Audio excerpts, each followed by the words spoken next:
أعوذ بالله من الشيطان الرجيم. بسم الله الرحمن الرحيم. اللهم صل وسلم على سيدنا محمد في الأولين، وصل وسلم على سيدنا محمد في الآخرين، وصل وسلم على سيدنا محمد في الملأ الأعلى إلى يوم الدين.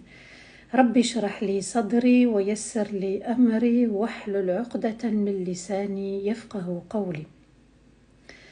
ربنا لا تؤاخذنا إن نسينا واخطأنا، ربنا ولا تحمل علينا إصرا كما حملته على الذين من قبلنا، ربنا ولا تحملنا ما لا طاقة لنا به، واعف عنا واغفر لنا وارحمنا، أنت مولانا فانصرنا على القوم الكافرين، أنت مولانا فانصرنا على القوم الكافرين، أنت مولانا فانصرنا على القوم الكافرين. آمين اللهم آمين يا رب العالمين. À tous et à toutes. Assalamu alaikum wa rahmatullahi ta'ala wa barakatuh et bienvenue dans cette troisième partie avec Sayyidna Moussa alayhi salatu wassalam, un prophète parmi les prophètes messagers et un prophète qu'Allah Azza wa Jal va choisir, et Allah va nous raconter son histoire dans tout le Coran, et ce n'est qu'une remise en question de notre part pour nous-mêmes à travers cette histoire. On a vu ensemble la dernière fois l'histoire de Sayyidna Moussa lorsqu'il va quitter l'Égypte et il arrive dans la ville de Madian. Quand il arrive dans une terre inconnue, le premier réflexe qu'il a, c'est d'aider. Vous voyez, subhanallah, le khir ne s'arrête pas. Il n'a pas de frontière, le bien. Alors il arrive, et même si ce sont deux femmes, il les a aidées. Et puis il a parlé, et il a demandé pudiquement, et on lui a répondu pudiquement. Et par la suite, à travers cette bonne action qui est une sadaqa, eh bien il a demandé à Allah Azza wa Jal une nouvelle fois de lui accorder des biens. Il l'avait protégé auparavant, et puis là, il va le combler. C'est-à-dire, à peine il a fait cette doua, que peu de temps après, une des deux jeunes bergères revient pour lui dire « Eh bien écoute, mon père t'invite à la maison et il veut te remercier. » Sayyidna Moussa va prendre le chemin jusqu'à la maison du père, qu'il va l'accueillir, il l'accepte comme il est. Il va discuter avec lui et il va ressentir la sincérité qui se dégage de Sayyidna Moussa alayhi salam. Une des deux filles fait allusion à son père, elle veut l'épouser. Et le père, bienveillant, doux, gentil, va faire une proposition à Sayyidna Moussa alayhi salam, bien sûr, avec la proposition de la fameuse dot. Et là, on comprend que la dot n'est pas que matérielle. La dot, ça peut être autre chose. Moussa alayhi salam accepte de s'engager pour 8 ans auprès de ce papa. Et il va rajouter même 2 ans, c'est ce qui va se produire. Il va se marier, il va fonder une famille, il devient berger, il va gérer un troupeau. Tous les prophètes messagers étaient bergers. Et Sayyidna Moussa alayhi salam a tenu sa parole. Ça, c'est quelque chose de très important. Il a été qualifié par la jeune fille de Al-Qawi al-Amin, le fort et le digne de confiance. C'était un homme juste et intègre, un homme pudique, un homme droit. Et puis là, c'était un homme de parole.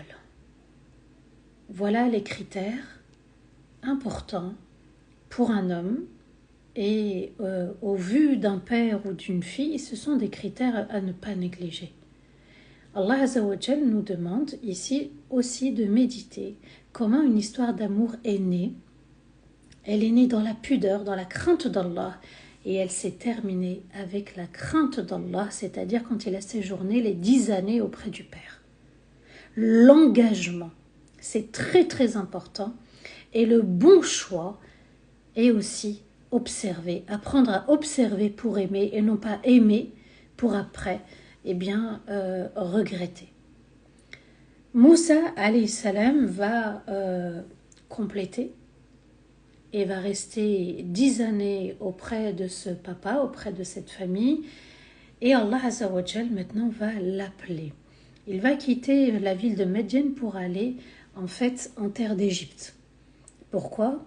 Eh bien, il veut revoir sa mère. il veut revoir son frère Haroun, il veut revoir sa famille, ça lui manque. Il est parti précipitamment. À l'époque, il n'y avait pas de téléphone, il n'y avait pas de moyens pour joindre rapidement sa propre famille. Et là, la grande mission va arriver. Cette troisième partie qu'on va aborder, elle est particulière.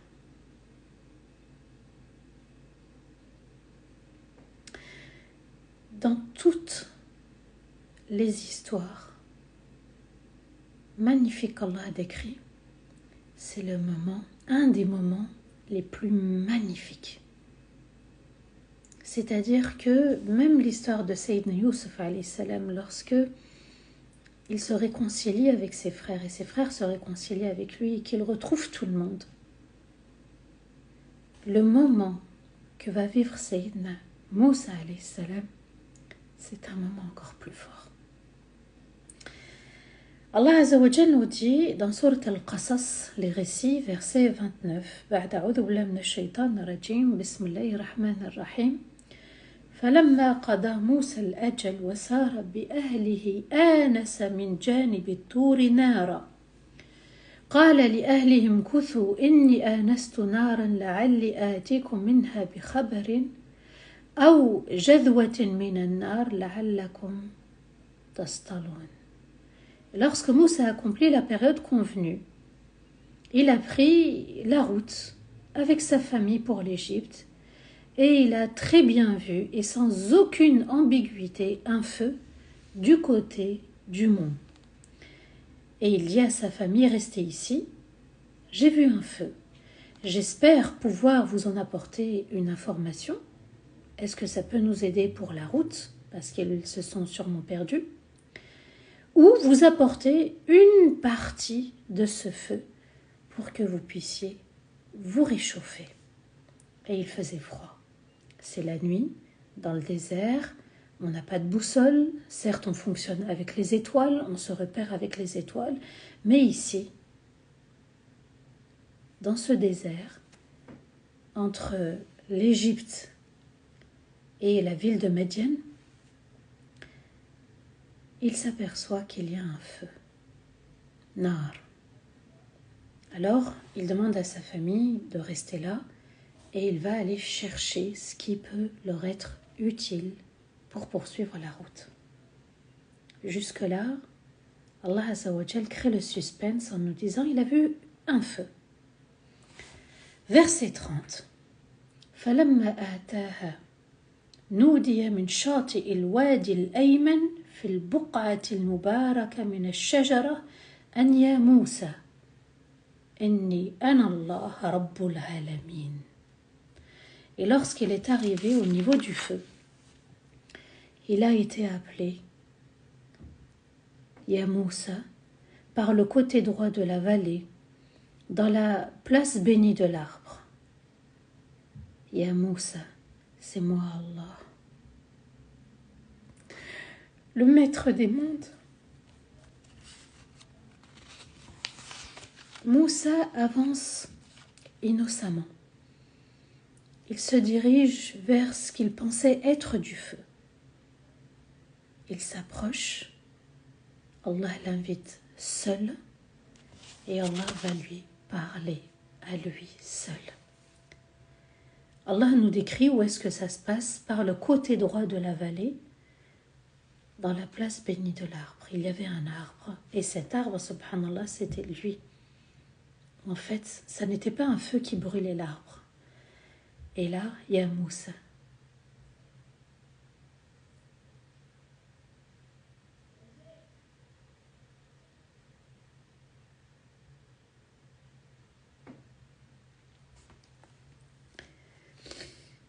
Même dans la manière d'appeler, il y a Moussa. On sent l'affection. On sent la proximité, on sent la bienveillance d'Allah, Ya Moussa. C'est comme quand on appelle quelqu'un par son prénom, parce qu'on l'apprécie, Ya Moussa, c'est moi Allah.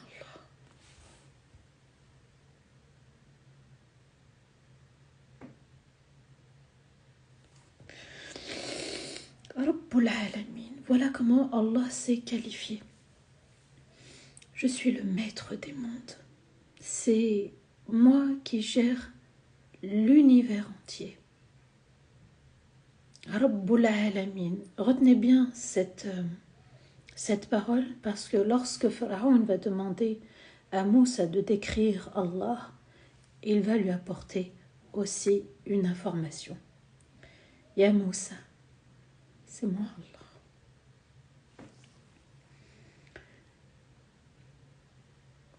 C'est ce qu'on pourrait ressentir aussi dans la salat. Quand Allah nous appelle à la salat, Hayya al-falah, venez à la réussite. Mais à la réussite de quoi? D'avoir créé du lien avec Allah. Là, Allah nous dit qu'il a aimé Moussa depuis tout petit, depuis bébé, depuis sa naissance, même avant sa naissance. Il l'a protégé. Quand il était en Égypte, toute la période, lorsqu'il était en Égypte, il a vécu dans le palais, dans le confort. Et du jour au lendemain, il perd tout. Et même ici, lorsqu'il quitte le pays pour arriver dans une nouvelle ville, eh bien Allah Azza wa Jal nous dit qu'il a pris encore soin de lui. Mais Sayyidina Moussa, il faisait le khir.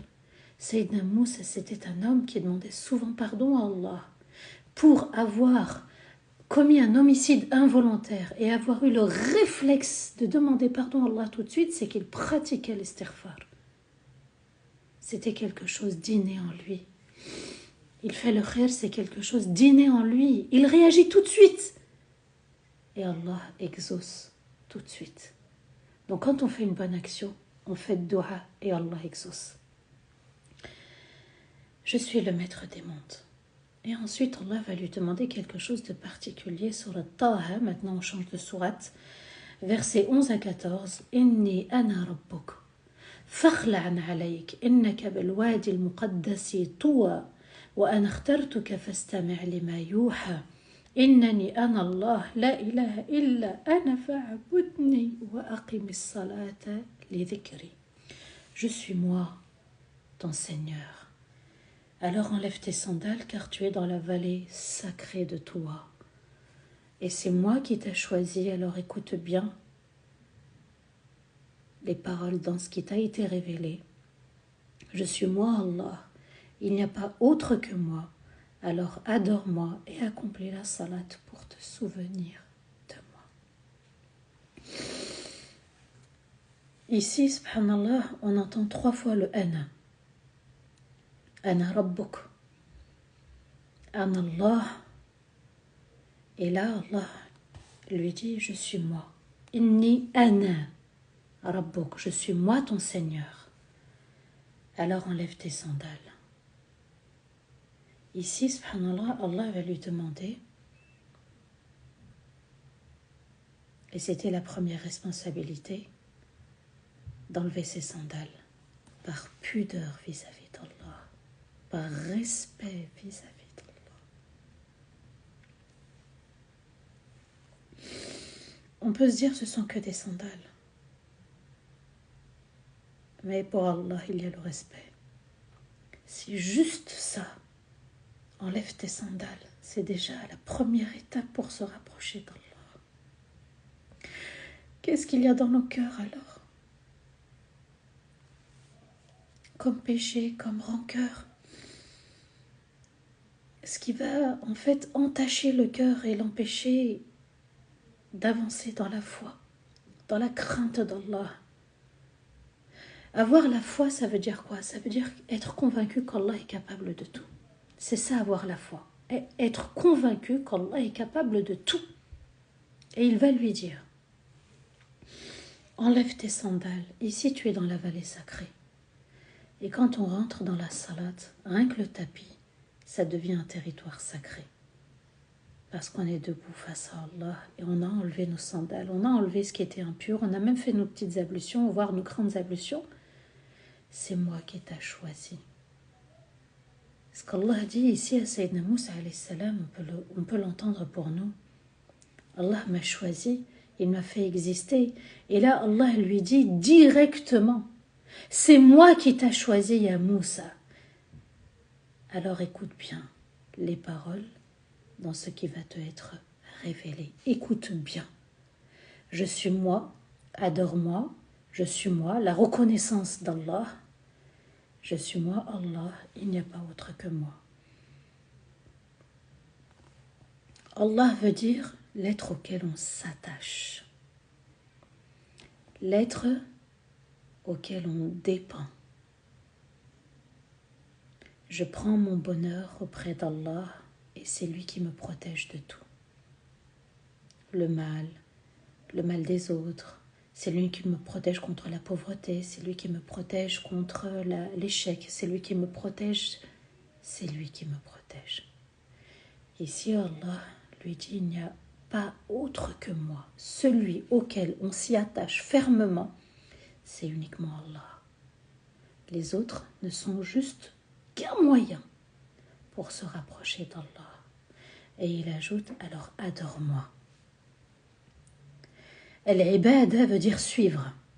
Donc suivre les commandements d'Allah, suivre les lois d'Allah, suivre les interdits. Ce qui est interdit restera à jamais interdit. Et accomplis la salat pour te souvenir de moi. Voilà le but de la salat et c'est comme ça qu'on peut éduquer nos enfants. C'est le moment de se rappeler d'Allah. Voyez comment Allah annonce la prière. C'est moi Allah. Tu ne peux pas t'attacher à quelqu'un d'autre autre que moi. Suis-moi et accomplis la salat pour te souvenir de moi, c'est-à-dire wa aqimi salat li dhikri. Pour te souvenir, c'est toi qui as besoin de moi. Et on a tous besoin d'Allah pour rester sur le droit chemin et protéger cette âme et la rendre à Allah pure et purifiée. Surat An-Naml, on passe à une autre sourate, verset 8, verset 9. Allah nous dit فَلَمَّا جَاءَهَا نُودِيَ أَنْ بُورِكَ مَنْ فِي النَّارِ ومن حولها وسبحان الله رب العالمين يا موسى إنه أنا الله العزيز الحكيم. Et lorsque Moussa est arrivé au feu, on a appelé Moussa, que soit béni celui qui est dans l'endroit du feu et ceux qui sont autour, c'est-à-dire les anges, et subhanallah, le maître des mondes. Ya Moussa, c'est vraiment moi. Allah, l'invincible, le fort absolu, est capable de tout et je suis le sage parfait.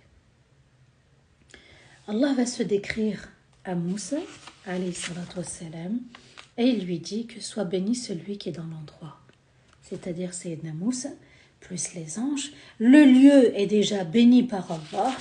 Et Allah ajoute, et subhanallah. Qu'est-ce que ça veut dire subhanallah? Ça signifie qu'Allah est au-dessus de toute erreur, qu'Allah est au-dessus de tout manquement, qu'Allah, dans d'autres termes, il est parfait. Donc Allah informe Moussa pour lui dire, en fait, de ne pas le comparer à qui que ce soit. On ne peut pas mettre Allah au même niveau que quelqu'un, mais malheureusement, c'est ce qui arrive. Malheureusement, c'est ce qu'on fait parfois. On aime des personnes plus qu'Allah. Soyons honnêtes avec nous-mêmes. On aime tellement des enfants, des adultes, des proches, des amis, que leur perte pourrait nous rendre dingues. Allah a tout mis à ma disposition comme moyen pour me rapprocher uniquement d'Allah. Et Allah ajoute, et subhanallah, le maître des mondes. Ya Moussa, c'est vraiment moi, Allah, l'invincible. Donc Allah insiste pour qu'on l'adore, pour que notre âme soit soumise entièrement à Allah. Je suis l'invincible. Rien ne me résiste. Tu peux me demander tout ce que tu veux. Rien ne me résiste. Mais c'était aussi pour le préparer à Pharaon, qui s'est pris lui pour un dieu sur terre. L'invincible, c'est Al-Aziz, c'est-à-dire que personne ne peut vaincre Allah. Le fort absolu, d'accord, la force n'appartient qu'à Allah, et j'ai besoin de la force d'Allah pour tous mes projets, pour mon quotidien, pour tout ce que je fais et j'entreprends. Et je suis capable de tout. Donc, en entendant ces versets, est-ce qu'il y a encore un doute lorsque je vais invoquer lorsque je vais accomplir ma salat, est-ce que là, ma foi, elle est encore plus solide? Et je demande à Allah de me garder ferme dans ma foi? Ou est-ce que je résiste, j'ai encore peur, je n'ose pas avancer? Et je suis le sage parfait. Sage, et en même temps, ça signifie être juste.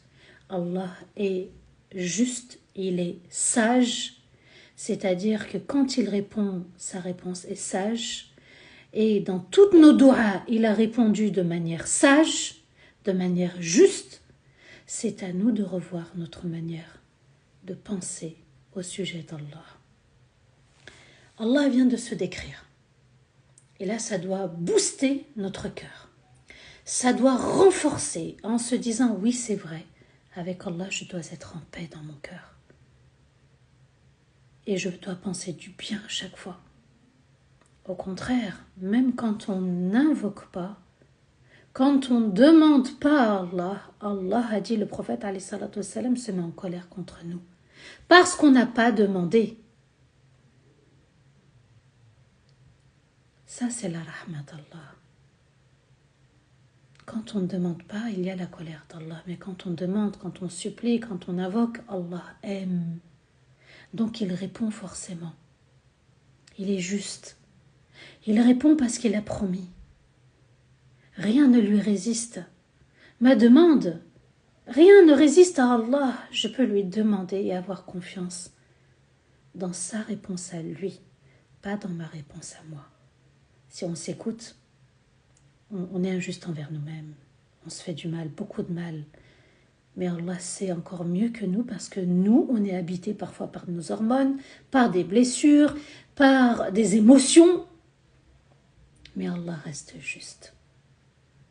Alors on lui fait confiance. Jusqu'à la fin de notre vie. Ya Allah, je t'ai invoqué, je t'ai demandé. J'ai confiance en toi. J'ai une pensée parfaite de toi. On invoque et on garde une confiance totale, aveugle en Allah. Ma confiance en Allah doit être à 1 milliard de pourcents. Pas à 50, 90, 10. 1 milliard de pourcents, j'ai confiance en Allah. Aveuglément. Donc Moussa alayhi salam, donc au début l'histoire commence par un feu, d'accord, quelque chose au loin. Lui il pense que ça serait du feu. Il arrive et c'est un tel dialogue, un échange majestueux avec Allah. Et le lieu est béni, l'arbre est béni, subhanallah, et Allah va lui annoncer comment l'adorer. Par la salat. Encore une fois, la salat est très importante. On ne peut pas déroger à la prière. On ne peut pas dire je ne me suis pas levé pour le fajr. On ne peut pas dire je n'ai pas pu. Il faut nettoyer, je vous ai répété plusieurs fois, mais Mahlish, on va répéter encore une fois, il faut que ça soit ancré. Il faut nettoyer le verre avant de le remplir. Il faut se nettoyer de nos péchés avant de mettre la foi ou de faire des bonnes actions et que la foi pénètre dans le cœur. Il faut se laver de nos péchés pour que la foi s'installe et se laver continuellement de nos péchés pour que la foi reste, pour que l'amour et la crainte d'Allah restent. Quand les péchés s'accumulent sans le repentir, sans le nettoyage qui s'appelle astaghfirullah sincèrement, les péchés s'accumulent, ils s'encrassent dans le cœur et on ne s'étonne pas qu'un jour, on a commis une grande erreur, un grand péché. Pourquoi ? Parce qu'on n'a pas obéi à Allah quand il nous a demandé d'aller recourir très rapidement à l'istighfar. C'est ce qui va nous nettoyer, nous purifier. Donc, ce rendez-vous exceptionnel, magnifique, entre Allah et Moussa. Moussa ne s'y attendait pas, mais Allah insiste, c'est moi que tu dois adorer, c'est moi auquel tu dois t'attacher véritablement. Et la prière va garder un lien. Elle garde le lien entre le serviteur et son Seigneur. C'est un lien qui nourrit, c'est un lien qui nous renforce, c'est un lien qui nous maintient dans la foi. C'est un lien de sérénité, de quiétude, de paix. C'est un lien qui nous prépare pour l'au-delà et pour la rencontre véritable avec Allah. Donc, Sayyidina Moussa alayhi salam va séjourner 10 ans dans la ville de Madian. Et là, le cadeau magnifique d'Allah, c'est la rencontre sublime. Et donc, dans cette nuit-là, Allah Azza wa Jal avait choisi cette nuit comme si c'est encore plus qu'une nuit du destin. C'est une nuit bénie par Allah. La rencontre avec Sayyidina Moussa alayhi salam, c'est un instant majestueux et en plus Allah lui demande d'enlever ses sandales par pudeur vis-à-vis d'Allah. Si Allah demande juste les sandales, qu'en est-il de ce qu'on dit, de ce qu'on regarde, de ce qu'on fait, de ce qu'on entend? Et ici, accomplir sa salat uniquement pour Allah, pour se soumettre notre âme parce qu'elle en a besoin. Quand l'âme n'est pas purifiée avec l'istighfar, quand l'âme, elle n'a pas sa dose d'énergie qui s'appelle le dhikr, la prière, ou la sadaqa aussi, ça fait du bien. Quand l'âme n'est pas assez nourrie, c'est comme ça, en fait, qu'à l'intérieur, on n'est pas bien. On n'a pas la conscience tranquille, on est perturbé, en fait, on se demande si on est déprimé, parce que l'âme est agitée. Tu ne m'as pas donné la lumière qui me nourrit. Le dhikr est une lumière, la sadaqa est une lumière, la salat est une lumière, les du'as sont une lumière. Tout ce qui nous rapproche de an-nour, la lumière des cieux et de la terre, va renforcer notre âme. Donc l'âme, elle s'agite, elle est frustrée. Tu ne m'as pas donné ce dont j'avais besoin. Tu as commis un péché, tu vas le payer. C'est pour ça qu'en fait, on n'est pas bien à l'intérieur quand on culpabilise après une erreur. Mais ce qui va enlever la culpabilité, c'est de se repentir et de croire qu'Allah nous a vraiment effacé le péché. Mais si on n'y croit pas, double culpabilité. Et l'âme, elle est encore dans un état émotionnel négatif et elle s'en prend à nous. Tu ne m'as pas donné. Tu n'as pas pardonné. Même le pardon. Quand vous ne pardonnez pas, votre âme vous le fait payer. Vous vous sentez mal, vous pensez tout le temps à la personne et on a du mal à vivre de manière sereine. Ensuite, Allah Azza wa Jal va demander à Sayyidina Moussa le fameux bâton. Il va lui poser la question au sujet de ce bâton. Allah nous dit وَأَنْ أَلْقِ عَصَاكَ فَلَمَّا رَآهَا تَهْتَزُّ كَأَنَّهَا جَانٌّ وَلَّى مُدْبِرًا وَلَمْ يُعَقِّبْ يَا مُوسَى أَقْبِلْ وَلَا تَخَفْ إِنَّكَ مِنَ الْآمِنِينَ. Allah Azza wa Jal nous dit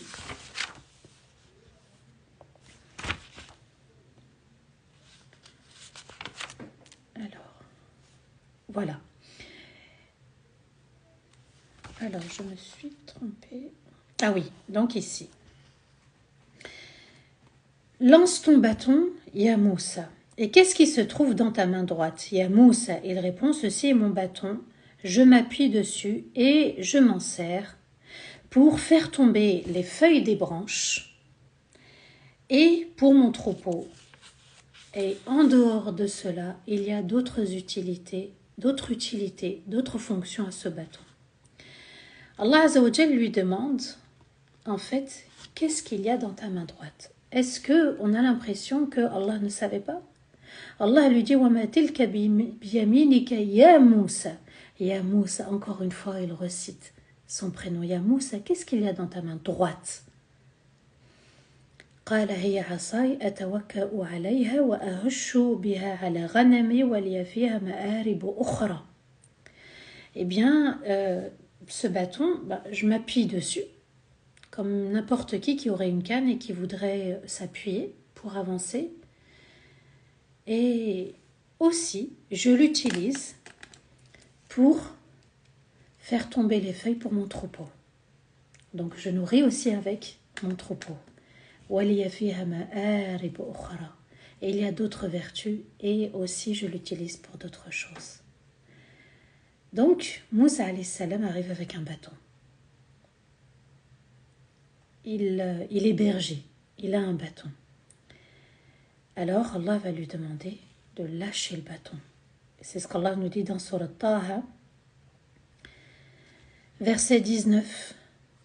قال ألقها يا موسى فألقاها فإذا هي حية تسعى قال خذها ولا تخف سنعيدها سيرتها الأولى. Allah lui dit lance ton bâton, ya Moussa. Alors Moussa l'a jeté et celui-ci s'est transformé en un serpent de la même taille que le bâton et ce serpent-là rampait très vite et légèrement. Il dit, donc c'est Allah qui lui dit, saisis-le, prends-le et n'aie pas peur, nous allons lui rendre sa forme première. Donc, Allah va s'adresser à Sayyidina Moussa au sujet du bâton en lui demandant de le lancer à même le sol. Et qu'est-ce qui se passe? Le bâton devient serpent. Hayyatun, c'est-à-dire elle rampait, elle était légère et elle rampait rapidement. Le bâton que Moussa tenait est devenu serpent. De la même taille. Ici, Allah va dire de la même taille que le serpent, parce que plus tard, il ne sera pas de la même taille que le serpent. Là, c'est de la même taille. C'est-à-dire que là, imaginons, ce stylo, il devient serpent. Juste avant, Allah lui dit, je suis capable de tout. Rien ne me résiste. Il le prépare. C'est pour ça qu'il faut méditer les noms d'Allah. Il faut les vivre. Et là, Allah crée une situation où il nous montre qu'il est capable de tout. Et à Moussa, ce que je vais te montrer, c'est pour plus tard aussi avec Pharaon. Est-ce que Pharaon est capable de faire ça? Est-ce qu'un être humain est capable de faire ça? Et ensuite, Allah lui demande, reprends donc le bâton, mais reprends le serpent, quoi. Et n'aie pas peur. N'aie pas peur. Donc là, il est en train de le former à gérer sa peur. Souvenez-vous, la maman avait peur. Il fallait qu'elle fasse le contraire. Sinon, le bébé allait être tué. Donc, ne pas garder le bébé, mais le laisser couler sur le fleuve. Et lorsque Moussa alayhi salam était recherché, il y avait aussi la peur. Et il a fait dua, Allahumma najjini min al-qawm al-zalimin, Seigneur, sauve-moi du peuple des injustes, des gens injustes. Et là, encore une fois, il revient sur la peur. Il voit un serpent. Même psychologiquement, c'est impressionnant. Et il lui dit, la takhaf, n'aie pas peur. Nous allons lui rendre sa forme initiale. Prends et tu verras. Subhanallah, c'est... Imaginez la scène. Imaginez, vous êtes vraiment à côté, vous voyez, ou bien vous êtes à la place. Allah s'annonce, il lui parle, et il lui dit qu'il est capable de tout. Et maintenant, on va mettre en pratique. Je te prépare, ya Moussa. C'est ce qu'il faut faire dans la vie. Gérer ses peurs. C'est important parce que sinon ça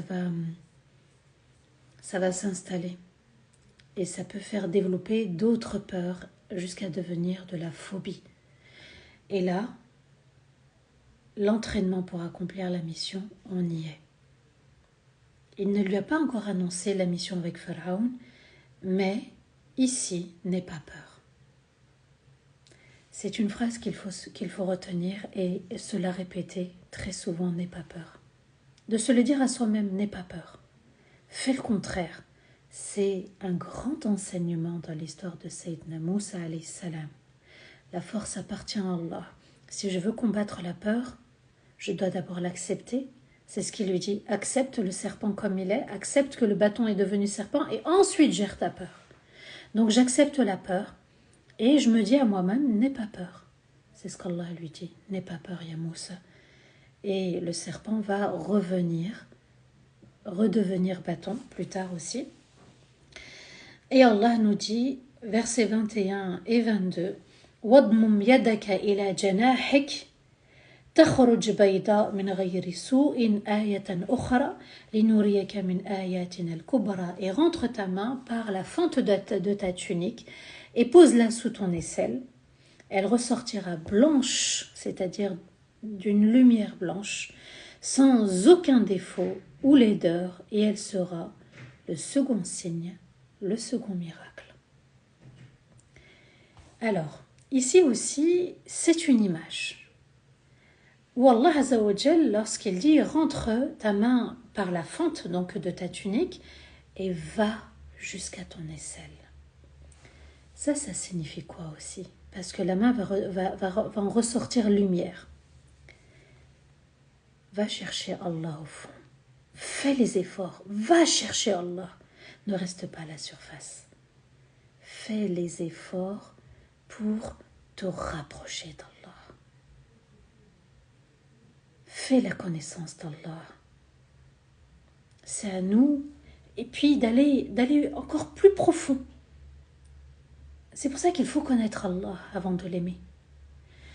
Et Allah lui dit, elle en ressortira blanche, il y aura une lumière. Et ça sera le deuxième miracle que tu vas montrer. Non seulement il y aura le bâton, mais le bâton qui est aussi symbole de colère. N'oubliez pas, jette ta colère. Parce que ta colère est serpent. C'est comme le serpent. Le serpent, subhanallah, il fait du mal, il mord. Quand on est en colère, c'est ce qu'on fait. On va faire du mal aux autres, mais au final, on se fait du mal à soi-même. Quand on est en colère. Et là, Allah nous demande de jeter notre colère, de nous débarrasser de notre colère, et ça passe par le pardon. Se pardonner à soi-même, d'avoir le droit à l'erreur, et pardonner aux autres, parce qu'eux aussi ont le droit à l'erreur. Et ensuite, quand tu auras fait le nettoyage de la colère, là, tu pourras te rapprocher d'Allah.